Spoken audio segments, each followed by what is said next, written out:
Alhamdulillah. Bismillahirrahmanirrahim. Alhamdulillahi Rabbil Alameen. Wassalatu wassalam ala Sayyidil Mursaleen, Nabiyyina Muhammad, wa ala alihi wa sahbihi ajma'een. Assalamu alaikum wa rahmatullahi wa barakatuh. Welcome back, everybody. So today we will complete Ayah 13, inshallah. We just quickly go over what we discussed yesterday, inshallah. So if you remember, the reason for the revelation of this ayah was because there was racism or some prejudice showed or said about Bilal radiallahu anhu. Okay, he was of dark skin and he was referred to as a black crow by one of the Quraysh. And then this ayah was revealed. يا أيها الناس إنا خلقناكم من ذكر وأنثى.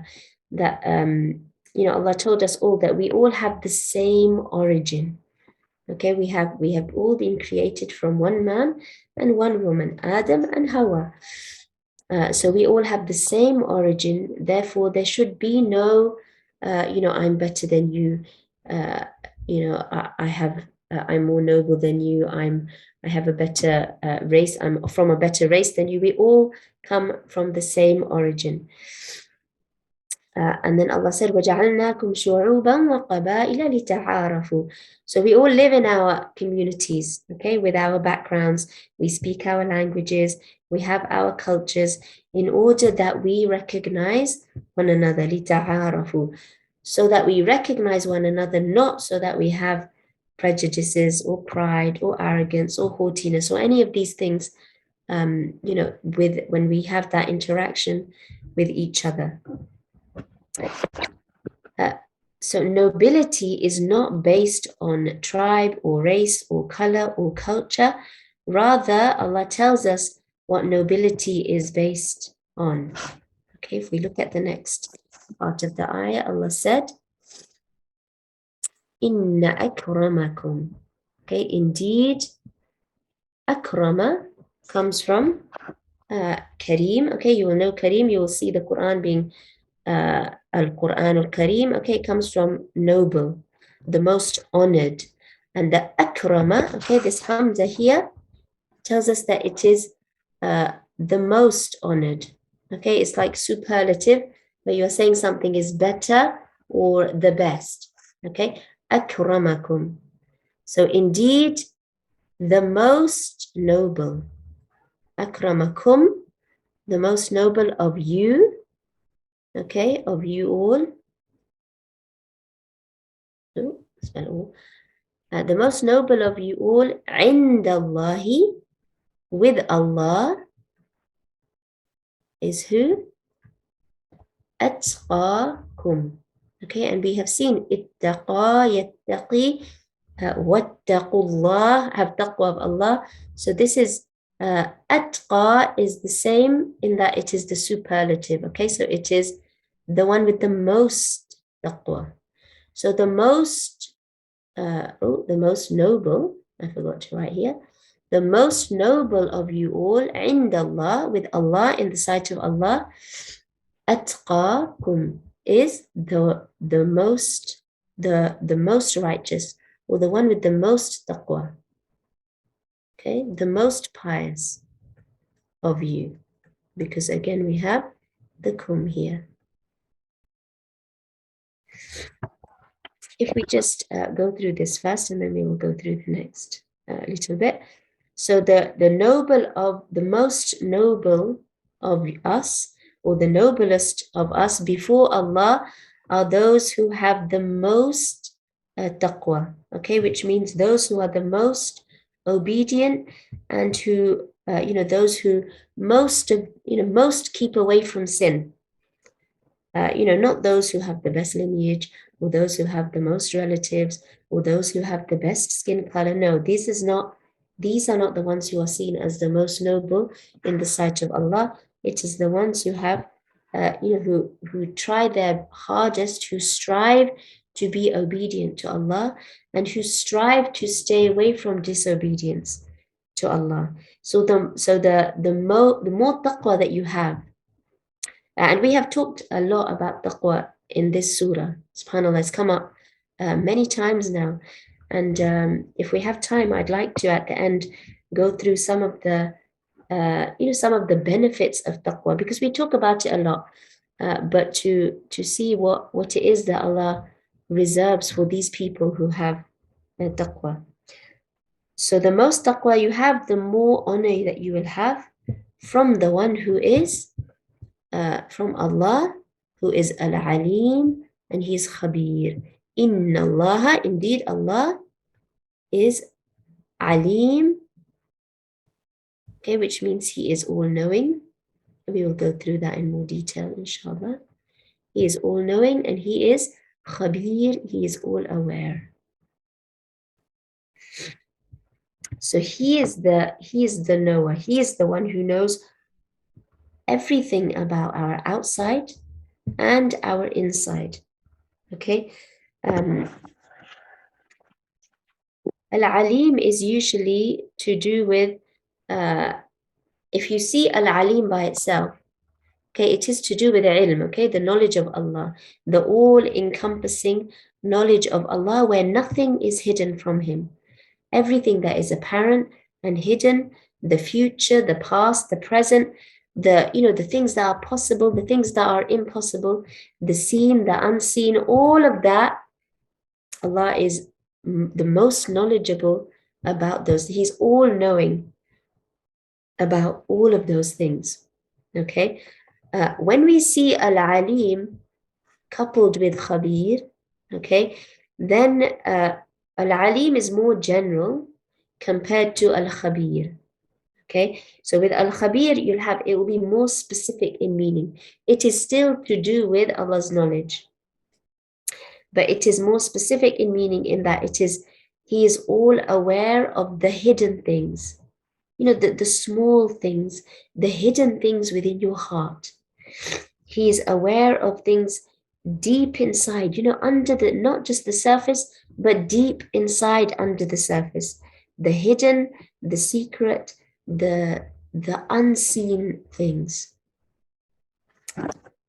So we know here, when Allah says, Inna Allah alimun khabir, Allah knows everybody's hearts. Because where is the taqwa? The taqwa of Allah is within our hearts. And then it is manifested through our obedience and our disobedience. But the place of the taqwa is in the heart. So Allah knows everybody's hearts. Who has honor with Allah, who deserves the honor and the nobility with Allah. Allah knows who has taqwa in his heart. He knows when you refrain from an action for the sake of Allah, or if you refrain for any other reason. And He is aware of who is honorable with Him. And knowing that Allah is Al-Alim and He's Al-Khabir, this should make us hurry or race to forgiveness from Allah. Okay, this is, when you have taqwa and you are striving to obey and to stay away from disobedience, then you slip up and you're going to make a mistake. Inna Allah alimun khabir. He knows. And He's aware of even the small things that we do and we say and we utter and we express. So this should make us strive or race towards His forgiveness. Because we know, we are aware of the fact that He is the most aware of even the hidden things that we are feeling. Therefore, we will strive to come away from what He will be displeased with. Or what He dislikes or what He doesn't love. So then we strive to seek forgiveness for anything that might enter into what He dislikes, what He's displeased with. If we express something on the outside, but really in the inside we're feeling something different, we will strive to get rid of that through the seeking forgiveness from Allah. So we know that Allah knows our hidden affairs. He knows the intricates. Part of Allah being Al-Khabir is not just that He knows what is hidden, but He knows what is good for me and what is bad for me. He knows what is good for you and what is bad for you. He knows you so well. He knows things about you that even you don't realize yourself. He knows you so well that He has everything that He decrees for you. He knows exactly how you're going to deal with it. And He knows exactly what good is going to come out of whatever He has decreed for you. He knows what is good for you. He knows what is bad for you. When taqwa is required of us and obedience is required of us, it is obedience to those things that Allah already knows is good for us because He is Al-Khabir. He knows all those intricate hidden details about us. And we can see just in this surah, this is a running theme anyway throughout the Quran, but just in this surah, we can see that Allah has given us details, the smallest of details sometimes on how to have that taqwa. And if you have that taqwa, then you will be from the most honored of people. And if you don't have that taqwa, and He's the one who knows best, He knows your affairs, then you will not be from the people of taqwa, and that loss is your own. Because you have left something that has come from the one who knows intrinsically what is good for you, because He is the one who created you from min dhakarin wa untha, from the one man and one woman. He is the one who created us in this way. So when we come away from what is taqwa, when we come away from doing what He knows is good for us, and staying away from what He knows is bad for us, then the loss is our own.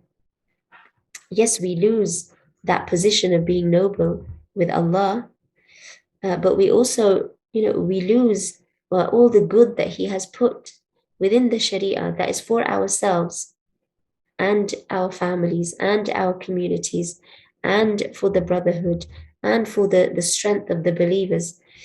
But we lose all of that because we have left something that Allah has put in place for us, for the best for us. And He knows truly who has that taqwa. He knows truly who fears Allah and who protects himself from Allah's punishment. And He knows who that person is outwardly and inwardly. And at the end of that, He will recompense each of us as we deserve.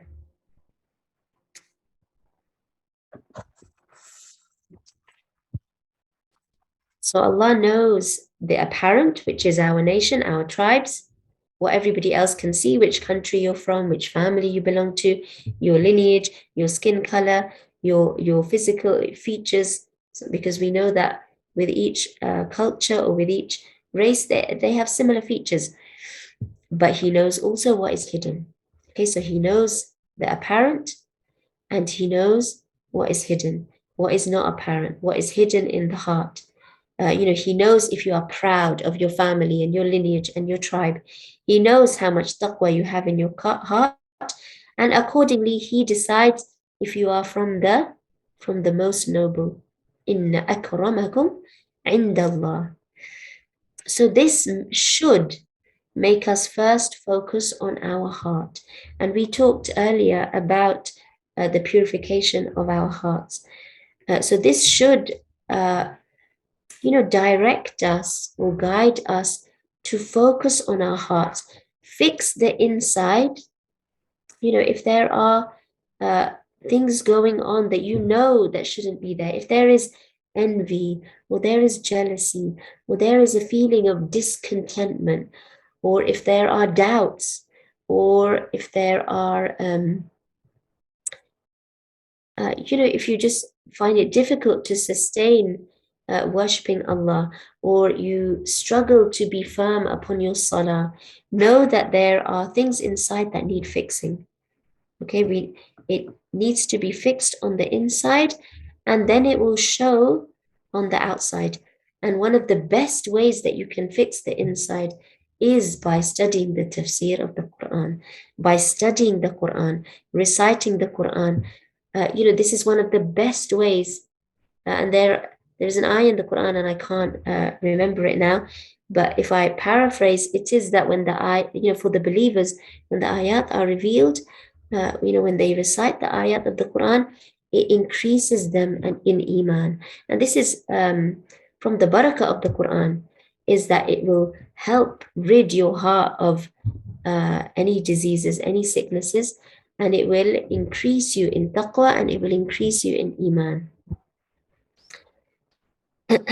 So we've tried to fix the inside, and it will show on the outside because it will reflect in our behavior and in our manners. And this surah, we can see, is so much about our behavior and our interaction. But look how many times taqwa is mentioned just in this surah. So the one who focuses on his heart and tries to, change and adapt to what is best seen as good manners with Allah and His Messenger sallallahu alaihi wasallam, and the way that Allah has described good manners to be, then this is the muttaqi. Okay, this is the person of taqwa. So the taqwa is what is the difference between the people. Okay, not the family, not the tribe, not the nation, not the color. The taqwa is what will distinguish. This is what is the benchmark, or that is the requirement. Okay, for somebody to be noble, and if there is the absence of taqwa, then there is the absence of nobility with Allah. Ibn Mas'ud radiallahu anh, he said, when he was talking about taqwa, he said, Allah is meant to be obeyed and not disobeyed. He is meant to be remembered at all times and not forgotten. And he is to be thanked, and we are not to be ungrateful to him. This was his understanding of taqwa. And it is so beautiful. I will say it again, okay? So Ibn Mas'ud radiallahu anh, he said, Allah is meant to be obeyed and not disobeyed. He is meant to be remembered at all times and not forgotten, and to be thanked, and we are not to be ungrateful to him. This was Ibn Mas'ud radiallahu anhu's understanding of taqwa. If we go through some of the benefits of the ayah, which we have sort of discussed anyway, but we will just review them. So the first is that all of us have one origin, okay, and no one is better than another except through taqwa. And the Prophet ﷺ, he said, Allah does not look at your bodily appearance or your wealth, rather he looks at your heart. So he looks at your intentions, and he looks at your sincerity, your ikhlas. He looks at your taqwa. He looks at your love and your hope and your trust in him. So rather, he looks at your heart and your actions and your statements. Okay, this is what the Prophet ﷺ, he said. Another benefit is when Allah said, لِتَعَارَفُوا, so that we know our lineage, so that we recognize one another. He said the benefit here was the importance of family ties. Because if you know your lineage and you know your tribe, then it is a must upon you that you keep relations with your relatives and with your people in your lineage.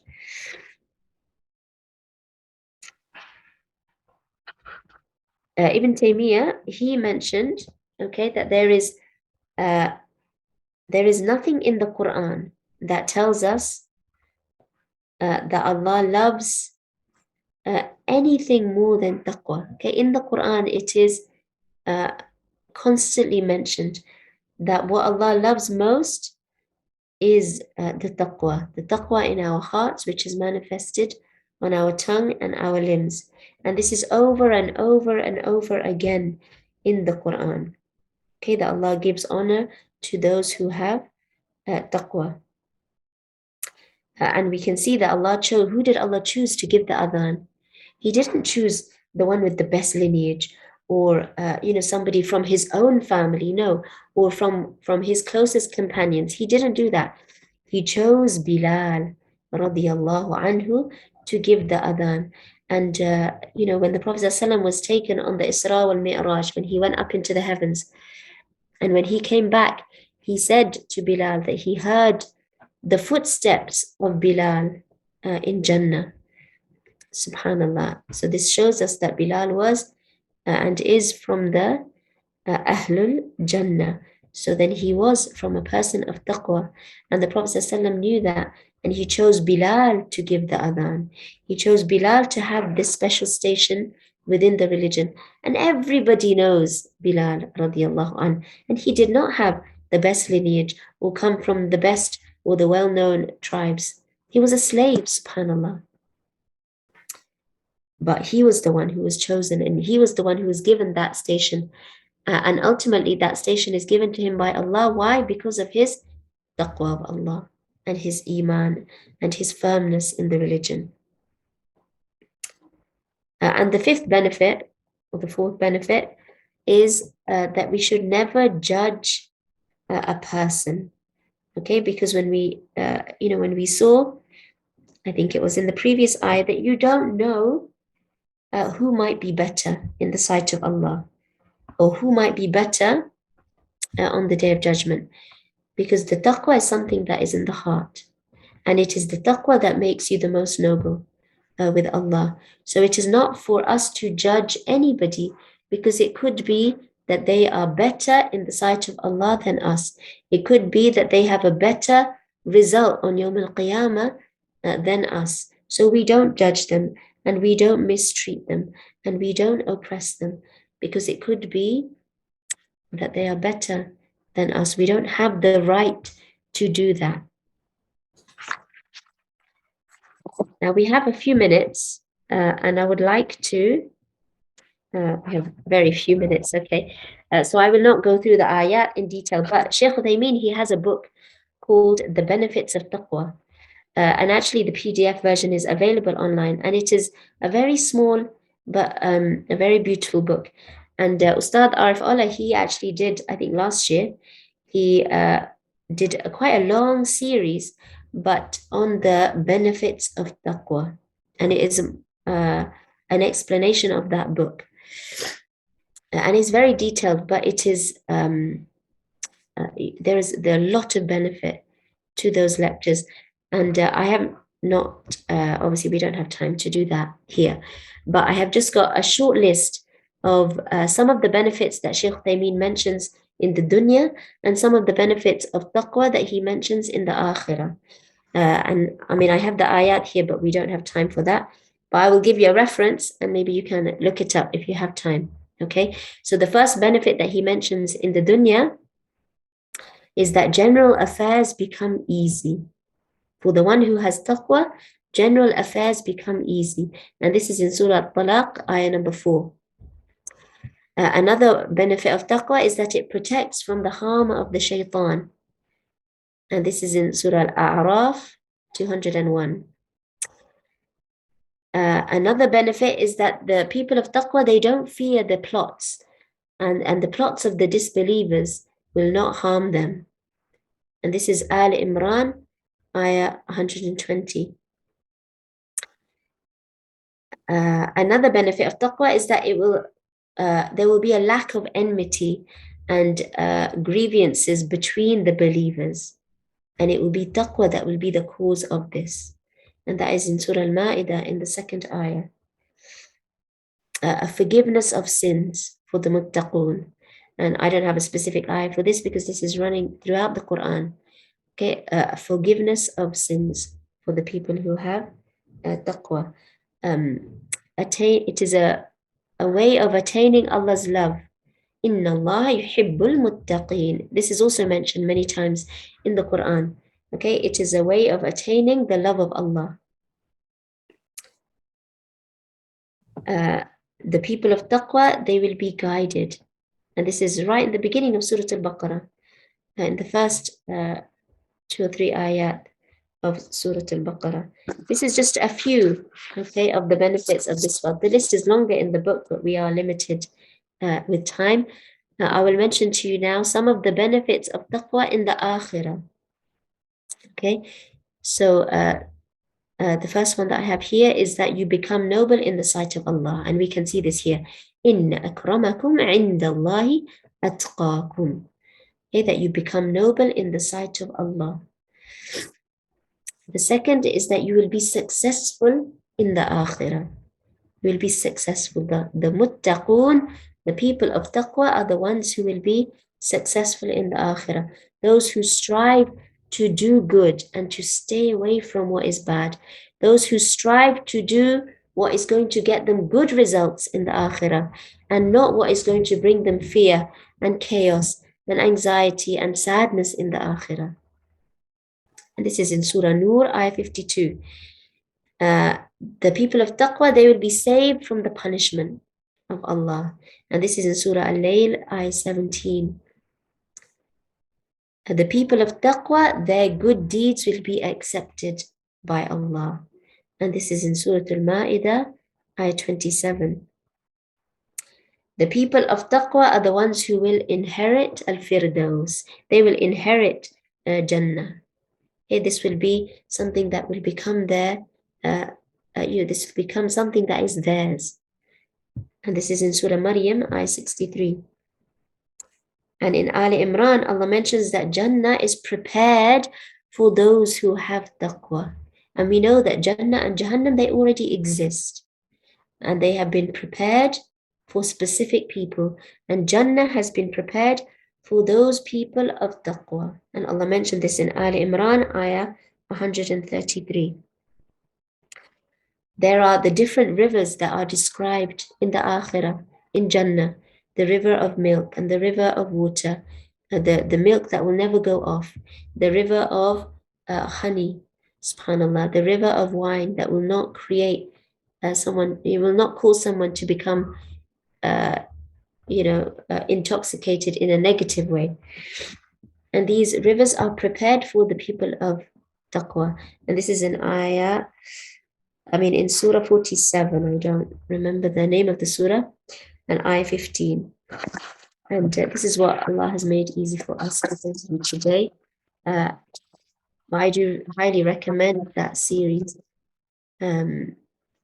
Inshallah, we will stop there, and we ask Allah that He makes us from these people who have that nobility with Him, and who have this taqwa of Him that we need in order to do well in the dunya and to do well in the akhirah.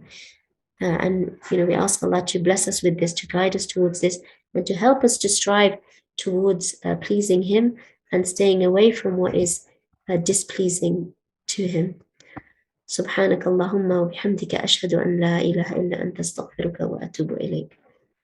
Jazakallah khair. Yes, Salma said Surah 47. Yes, it's Surah Muhammad. Jazakallah khair, Salma. Assalamu alaikum wa rahmatullahi wa barakatuh.